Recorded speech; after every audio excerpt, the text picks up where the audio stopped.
Hotel Malari इन को गिराने पर सहमति बन गई है। ये इस वक्त की बड़ी खबर है। आपको बता दें कि इन होटल के सामने धरने पर बैठ गए थे लोग, लेकिन वो लोग अब हट गए हैं। मलारी इन होटल के सामने लोग बैठ गए थे। प्रशासन ने एक बार रास्ते के दोनों तरफ बैरियर लगाया। होटल के अंदर से सामान निकाला जा रहा है। होटल को गिराने पर आखिरकार सहमति बन गई है। पहले इसको लेकर कुछ परेशानी सामने आ रही थी, दिक्कत पेश आ रही थी और इसके चलते लोग यहां धरने पर बैठ गए थे। लेकिन अब खबर निकलकर ये सामने आ रही है कि लोग सहमत हो गए हैं और अब सहमति बनने के बाद लोग धरने से हट गए।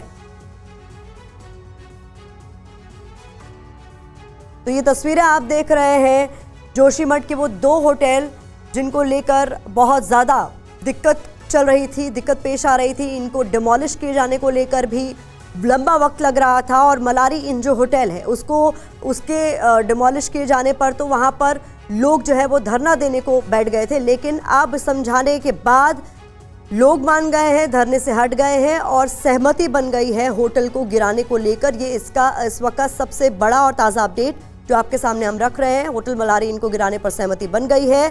इसके सामने धरने पर लोग बैठ गए थे, अब वो लोग हट गए हैं, यानी उन्होंने अपना धरना खत्म कर दिया है। प्रशासन ने एक बार रास्ते के दोनों तरफ बैरियर लगाया। होटल के अंदर से सामान निकाला जा रहा है। ये तस्वीरें आप देख रहे हैं, इस वक्त सीधी तस्वीरें आप देख रहे हैं। होटल के बाहर आपको प्रशासन के कई सारे लोग नजर आ रहे हैं और रुक करना चाहूंगी अपने सहयोगी विपिन चौबे का, जो लगातार जोशीमठ से पल पल अपडेट हम तक पहुंचा रहे हैं। अभी इस वक्त का सबसे बड़ा अपडेट क्या है विपिन? देखिए, पिछले 3 दिनों से जिस बात पर गतिरोध बना हुआ था वो गतिरोध दूर हो गया।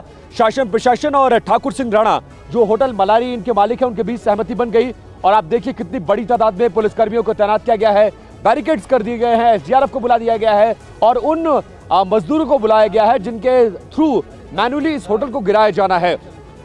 थोड़ी देर पहले ठाकुर सिंह राणा पहले की तरह बात तो नहीं कर रहे हैं, थोड़ी देर पहले वो यहाँ पर आए और ये कहा कि मैं दुखी हूं और दुखी मन से मैं अपने होटल को गिराने की अनुमति मैंने प्रशासन को दे दी है। मुख्यमंत्री यहां पर थे, मेरी कोई बातचीत नहीं है, कोई सहमति नहीं बनी, लेकिन बगल वाला जो होटल है उसका झुकाव मेरे होटल की तरफ बढ़ता जा रहा है। हमारे होटल की दीवारों पर दरारें पड़ गई हैं, ऐसे में मेरे होटल के फटने का खतरा है। ऐसा होता है तो पीछे के मकानों को भारी नुकसान हो सकता है, इसलिए मैंने अपने कदम पीछे खींच लिए और मैं अनुमति देता हूं। और उसके बाद प्रशासन एक्टिव हुआ। महज 1 घंटे के अंदर इस रास्ते को खाली कराया गया, बैरिकेड लगा दी गई और सामने क्रेन आपको नजर आ रहा होगा। मलबा उठाने के लिए पिकअप गाड़ी वहां पर खड़ी है, उस क्रेन से ऊपर से मलबा नीचे लाया जाएगा। सबसे पहले टॉप फ्लोर से शुरुआत की जाएगी। मजदूरों को पहुंचा दिया गया है।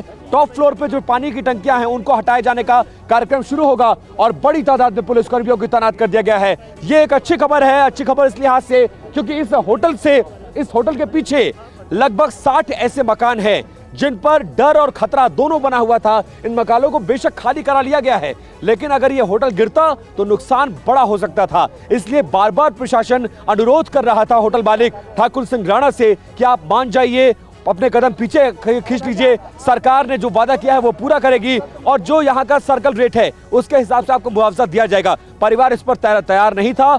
48 घंटों से 2 रातों से माइनस टेम्परेचर में जो पूरा परिवार है ठाकुर सिंह राणा का वो धरने पर बैठा हुआ था। स्थानीय लोग भी उनका साथ दे रहे थे, लेकिन अब सबने कदम पीछे खींच दिए और इस होटल को गिराए जाने की प्रक्रिया औपचारिक रूप से अब शुरू हो गई है। तो विपिन, अब कितना वक्त लग सकता है, क्योंकि ये अपडेट आपने टीवी9 भारतवर्ष के दर्शकों को दिया था कि किसी एक्सप्लोजिव का इस्तेमाल नहीं किया जा सकता। जोशीमठ के हालात को, मौजूदा हालात को देखते हुए ऐसे में छैनी हथौड़ी का ही इस्तेमाल किया जाएगा या छोटे मोटे चीजों का इस्तेमाल करके ही इनको डिमोलिश किया जाना है। तो अब कितना वक्त और इसको शुरू होने में कितना वक्त, डिमोलिशन के पूरे प्रोसेस को?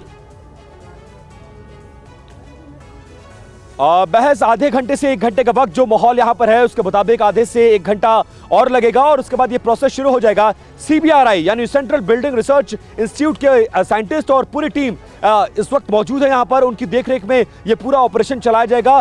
4 बड़े कटर SDRF के पास जो मौजूद होते हैं, 4 बड़े कटर्स मंगाए गए हैं। कटर से जो दीवारें हैं उनको काटा जाएगा, ग्रिल निकाला जाएगा, दरवाजे खिड़कियां निकाला जाएगा, पानी की टंकियों को हटाया जाएगा और मैनुअली छीनी, हथौड़ी, बेलचे और खंती, कुदाल, तमाम चीजों का इस्तेमाल करके जैसे भी हो सकता है floor wise, step by step ऊपर का मलबा तोड़ा जाएगा, हटाया जाएगा, फिर अगले फ्लोर तक आ जाएगा, क्योंकि उससे कंपन भी कम होगा और बिल्डिंग का गिरने का खतरा भी कम होगा। इसलिए मैनुअली अगले 1 घंटे में ऑफिशियली प्रोसेस शुरू हो जाएगा। मैं चाहूंगी आप हमारे साथ बने रहें विपिन, क्योंकि आपसे कुछ और अपडेट्स हमें लेने हैं। जोशीमठ के लिए TV9 की मुहिम लगातार जारी है। सीएम धामी ने जल्द ही मुआवजा देने का ऐलान किया है, वहीं घरों में दरार के बाद लोगों का पलायन जारी है। TV9 संवाददाता विपिन चौबे की रिपोर्ट आपको दिखाते हैं। हम जिस परिवार से अब आपको मिलाने जा रहे हैं, ये भगवती देवी भट्ट का परिवार है। 5 बेटियां हैं, 1 बेटा है और सबसे छोटी बेटी की शादी मार्च में थी, लेकिन मजबूरी ऐसी कि शादी का सामान सब कुछ खरीद लिया। मजबूरी ऐसी है कि मकान छोड़कर जाना पड़ रहा है। ऐसे में दिक्कत यह है कि जाएं तो जाएं कहां। सरकार ने कहा कि मकान खाली करिए, अब इतना सारा सामान है, वो सामान लेकर कहां जाए। भगवती देवी आप ही का नाम है? जी जी। आप कितने बच्चे हैं आपके? जी मेरे 5 लड़कियां, एक लड़का है। और लड़की की शादी थी, वो सामान सारा जोड़ के रखा था और हमने सोचा था कि शादी करेंगे तो कहाँ से वो तो उठाओ बोले यहाँ से, तो कहाँ रखें हम उस सामान को। हम इतनी मुसीबत में है इस टाइम पे कि ना हम रह सकते उस घर में, ना सामान रख सकते हैं। ये पूरा ट्रक जो आप देख रहे हैं, ये देखिए, ये पूरा ट्रक है।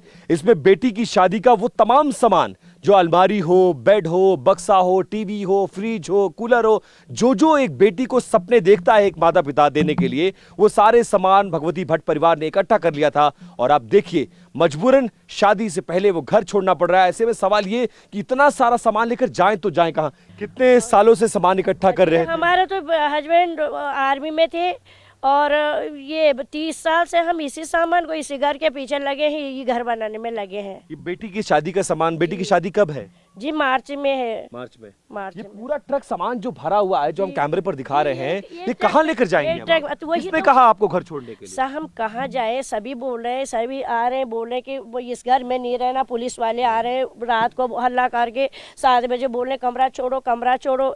एक कमरे में हम 2-2, 3-3 परिवार रहते हैं, तो क्या करेंगे हम उसमें? खाली ऐसे तपस्या है हमारे लिए। तो वो तो जितना अपने घर में होता उतना होता बाहर। छोटे बच्चे हैं। सामान लेकर आप लोग कहाँ जा रहे हैं? अब ट्रक में सामान तो लाद दिया है, पता ही नहीं अब कहाँ जाए हम। बच्चे हमारे ऐसे तितर बितर हो गए, हम खुद परेशान, हमें यही नहीं मालूम हम कहाँ जाए। बेटी की शादी में सामान इतना इकट्ठा तो कर लिया, लेकिन अब शादी कैसे करेंगे? सामान कहाँ ले जाएंगे? सरकार, प्रशासन को बताया नहीं आप लोगों ने? मुख्यमंत्री से कहा नहीं आप लोगों ने? कोई सुनने के लिए तैयार ही नहीं है। मुख्यमंत्री को रोकने की कोशिश किया, लेकिन मुख्यमंत्री रुके नहीं। ये समस्या बता रहे थे हम लोग तो कि भाई हमारे पास ये समस्या है, हम कहाँ जाए, क्या करें। अब क्या ऐसे कहेंगे आप लोग? समस्या बहुत है, कहने के अब कोई सुनने को तैयार नहीं है। मुख्यमंत्री जी अभी गए गाड़ी से, तो गाड़ी के आगे आए फिर भी नहीं रुके। रोकने की बहुत कोशिश की, पूरी लेडीज लोग आगे थे पर रुकी नहीं गाड़ी। पर वो सुनने के लिए मंजूरी नहीं है, क्या करें? कोई सुनी नहीं रहा। तो बड़े लोगों के सुनेंगे, जहाँ बड़े लोग होंगे, जहाँ नेता लोग होंगे वहीं जाएंगे वो। हम हमारी क्यों सुनेंगे वो? एक तरफ आशियाना उजड़ा और दूसरी तरफ बेटी की शादी और तीसरी तरफ कुदरत का सितम, और चौथी बात यह कि सरकार और शासन और प्रशासन से जिस मदद की दरकार थी वो मदद भी नहीं हो पा रही है। आपको बता दें, आज सीएम धामी जब जोशीमठ में मौजूद थे तो कई लोग अपनी परेशानी उन्हें बताना चाहते थे, लेकिन सबको ये मौका नहीं मिला। जोशीमठ के दर्द को बताने वाली एक और रिपोर्ट आप तक पहुंचाते हैं। जिन रास्तों से मुख्यमंत्री का काफिला गुजर रहा है, वहां व्यवस्था से परेशान लोग मुख्यमंत्री से मिलने के लिए उनका रास्ता रोकने की कोशिश कर रहे हैं, लेकिन मुख्यमंत्री की फ्लीट नहीं रुक रही है। हम इस वक्त आईटीबीपी के जाने वाले रास्ते पर खड़े हैं और ये जो रास्ता है ये सुनील गांव को लगता हुआ है, और सुनील गांव के 1 दर्जन से ज्यादा ऐसे प्रभावित लोग हैं जो बहुत ज्यादा परेशान हैं, जिनका घर बर्बाद हो गया, घरों में दरारें पड़ गई, लेकिन कोई सुनने वाला नहीं है। उनको उम्मीद थी कि शायद मुख्यमंत्री यहां पर आए तो आज उनको रोककर अपनी बात कहेंगे, लेकिन अफसोस कि मुख्यमंत्री का काफिला इनके सामने से गुजरा। इन्होंने रोकने की कोशिश की लेकिन काफिला नहीं रुका।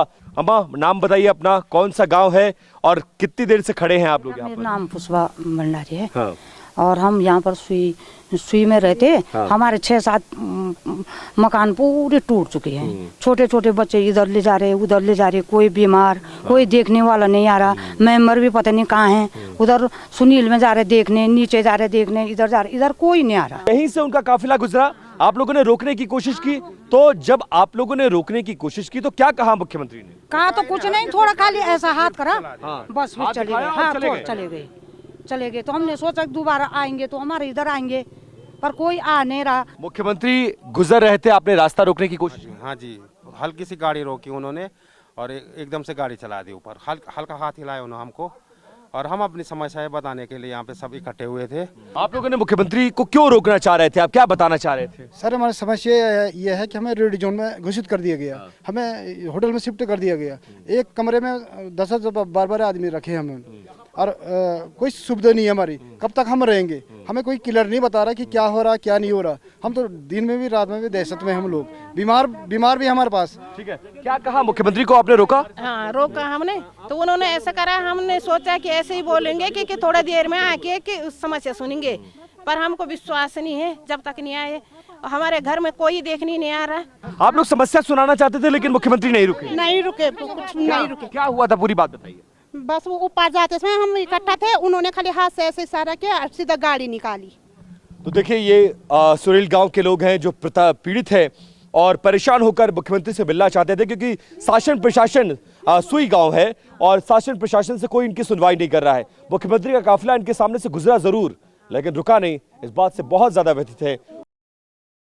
जिन तक मुख्यमंत्री नहीं पहुंच सके, TV9 भारतवर्ष संवाददाता विपिन चौबे उन तक पहुंचे ताकि उनकी आवाज देश के हर एक कोने तक पहुंच सके, मुख्यमंत्री तक, सरकारों तक पहुंच सके। विपिन, आपका रुख मैं दोबारा कर रही हूँ ये समझने के लिए कि जिन भी लोगों के पास आप गए वो सब यही कह रहे थे कि हम मुख्यमंत्री से एक बार मिलना चाहते थे। जब उनका काफिला वहां से गुजरा, हमने रोकने की, उनसे बात करने की कोशिश की, तो अब तक जो आश्वासन उन्हें दिया जा रहा है, क्या उन्हें संतुष्ट नहीं कर पा रहा है लोगों को? उठा लो ना, सवाल पूछे दोबारा से। विपिन, मैं कह रही हूं कि आप उन तमाम लोगों तक पहुंचे जिन तक मुख्यमंत्री नहीं पहुंच सके, ताकि मुख्यमंत्री तक उन लोगों की आवाज पहुंच सके। तो आपसे जितने लोगों ने बात की वो ये कह रहे थे कि एक बार वो चाहते जरूर थे कि मुख्यमंत्री उनकी आवाज सुने, उनकी बात सुने। लोग किस तरीके का आश्वासन चाह रहे हैं? और इसीलिए पूरा रास्ता ये जो प्रतिमा 7 घंटे का वक्त पैदल खड़े किनारे, सड़क के किनारे, सिर्फ एक टकटकी लगाए कि एक नजर मुख्यमंत्री की उन पर पड़ जाए। लेकिन 2 बार मुख्यमंत्री अफसोस उस रास्ते से गुजरे लेकिन दोनों बार उनकी गाड़ी नहीं रुकी। बार बार प्रशासन कहता रहा कि किनारे खड़े हो जाइए, हम रोकेंगे, वो बात करेंगे। 7 घंटे का इंतजार, तमाम महिलाएं वहां पर थी लेकिन किसी ने भी मुख्यमंत्री को रोकने की कोशिश नहीं की और मुख्यमंत्री उनको देखकर हाथ तो हिलाया लेकिन उनसे कुछ भी बात नहीं की। इसलिए इसको लेकर बहुत ज्यादा लोग निराश थे, बहुत ज्यादा लोग परेशान नजर आए और बहुत ज्यादा क्रोधित भी नजर आए। लोगों का गुस्सा यह था कि हमने मुख्यमंत्री को चुना है, आज हम पर विपदा है तो मुख्यमंत्री हमारे शहर में होने के बावजूद हमारे पास क्यों नहीं आ रहे हैं, हमारी बात क्यों नहीं सुन रहे हैं, हमसे क्यों नहीं मिल रहे हैं। और उनके गांव में जिस तरह की दरारें आई हैं, जिस तरह की त्रासदी आई है, उसके बाद वो लोग दुखी हैं, शासन प्रशासन की कार्रवाई से संतुष्ट नहीं है, मुआवजे की मांग कर रहे थे, मुख्यमंत्री तक अपनी वेदना पहुंचाना चाहते थे। लेकिन अफसोस कि मुख्यमंत्री का काफिला 2 बार गुजरा और दोनों बार मुख्यमंत्री उन्हें देखकर नहीं रुके। विपिन, मुआवजे को लेकर अब तक कई बार सफाई दी गई है ताकि कोई भी तरीके का कंफ्यूजन न रहे, लेकिन लोग क्या चाहते हैं, लोग क्या संतुष्ट हैं जो अब तक तमाम सफाइयां दी गई हैं? सरकार कह रहे हैं कि जो संभव होगा तमाम मदद दी जाएगी, जितना जरूरी होगा उतना मुआवजा दिया जाएगा। प्रतिमा देखिए, क्लैरिटी नहीं है। शुरुआत से ही पिछले 10 दिनों से लोग क्लैरिटी चाहते हैं। बार बार मुआवजे को लेकर कभी 5,000, कभी 4,000, कभी राशन, कभी 1 लाख, कभी 30,000, कभी 1.5 लाख में बाइफर्केशन, कभी 50,000। लोगों में कंफ्यूजन बहुत ज्यादा है। कंफ्यूजन ज्यादा इसलिए भी है क्योंकि प्रशासन रणनीति नहीं तय कर पा रहा है। कल देर शाम जब हमने खबर चलाई और ये बताया कि 5,000 रुपए देकर आप त्रासदी से पीड़ित लोगों का मजाक उड़ा रहे हैं, प्रशासन ने फिर 50,000 उस राशि को किया। लेकिन अभी भी ये कंफर्म नहीं है कि लोगों का जो नुकसान है उसका किस आंकड़े के तहत भरपाई की जाएगी, क्या पैमाना होगा, क्या सर्कल रेट होगा, जमीन का क्या होगा, विस्थापित कैसे किया जाएगा। तो बहुत सारे सवाल हैं जिनका जवाब मिलना बाकी है लेकिन उन सवालों का जवाब नहीं मिल रहा है। इसीलिए लोग जगह जगह पर विरोध कर रहे हैं, जिंदाबाद मुर्दाबाद के नारे लगा रहे हैं, मुख्यमंत्री का विरोध करते नजर हुआ आए। आसपास इस वक्त किस तरीके की हलचल देख रहे हैं वो बताएं और कैमरामैन से कहें तस्वीरें दिखाएं ताकि हम समझ सकें कि जिस होटल को लेकर अब तक गतिरोध बना हुआ था वहां अब किस तरीके के हालात। बिल्कुल, मैं अपने कैमरा पर्सन राजेश से कहूंगा कि तस्वीरें दिखाइए, इस जगह पर जहां पर मैं खड़ा हूं वहां की तस्वीरें दिखाइए और आप देखिए कि हालात कितने ज्यादा बुरे हैं। और आप देखिए कि अब इस प्रेमाइसेस को खाली करा लिया गया है, एसडीआरएफ ने मोर्चा संभाला है, पुलिस और जिन पुलिस को स्टैंड बाय में रखा गया था उनको बुला लिया गया है, मीडिया को भी बाहर कर दिया गया है और अब डेमोलिशन का जो प्रोसेस है वो शुरू हो गया है। पीली टोपी में आपको एसडीआरएफ नजर आएगी, एनडीआरएफ को स्टैंड बाय मोड पर रखा गया है। होटल की भी तस्वीरें आप देखिए और क्रेन भी आपको दूर नजर आएगा। प्रोसेस जिसका 3 दिन से इंतजार किया जा रहा था वो प्रोसेस अब ऑन हो गया है।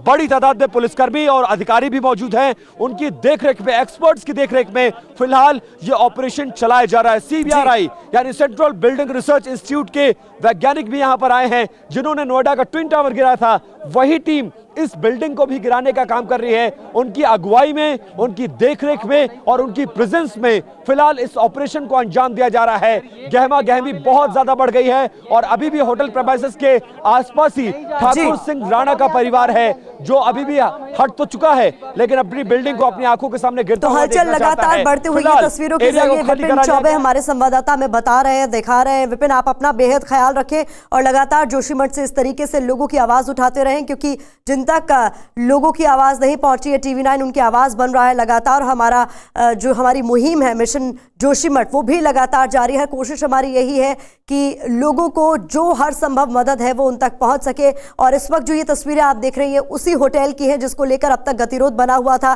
क्योंकि इसको लेकर कई सारे लोगों को परेशानी थी इसके डिमोलिशन को लेकर और लोग धरने पर बैठ गए थे। अब हालांकि तय हो गया है कि इसका डिमोलिशन होगा और उसकी प्रक्रिया भी शुरू हो गई है।